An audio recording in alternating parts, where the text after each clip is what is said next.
ملزمان ہیں جس میں سے 2 خودکش بمبار بھی شامل ہیں. ان کی جو یہ اپنا فائنل جو ویڈیو ہوتی ہے وہ بھی ہم نے برآمد کروا لی ہے، جو کہ آپ کو واٹس ایپ گروپوں میں ہم شیئر بھی کر دیں گے. اور اس کے علاوہ 2 لائیو سوسائڈ جیکٹس اور متعدد اسلحہ، SMGs وغیرہ وغیرہ، باقی ایکسپلوسو مواد بھی اس میں ریکور ہوا ہے.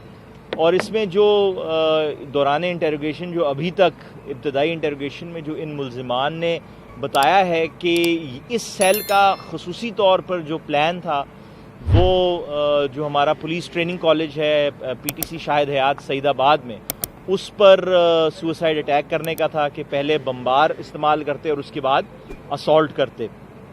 اور اس سے پہلے اس گروپ کی جو خصوصیت ہے وہ یہ ہے کہ اس کے جو 2 لیڈنگ ممبر ہیں میرویز اور حذیفہ، ان کا بیسکلی یہ کام رہا کہ ویریس جو پاکستان میں جگہوں پر حملے ہوتے رہے ہیں TTP کے، ان کے لیے یہ خودکش اور جیکٹ سپلائی کرتے ہیں. مثلا 2018 میں داتا دربار پر حملہ ہوا، 2019 میں سوات میں پاکستان آرمی پر حملہ ہوا، مستونگ میں حملے ہوئے.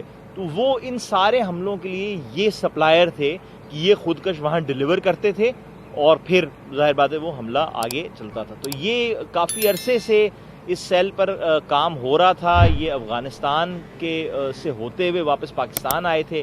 اور جیسے میں نے کہا کہ کیونکہ یہ اتنا کافی بڑا نیشنل لیول کا پروجیکٹ تھا تو رینجرز اور CTD اس پر ساتھ کام کر رہے تھے. اور اللہ کی مدد سے کل ہم نے یہ آپریشن مکمل کر دیا.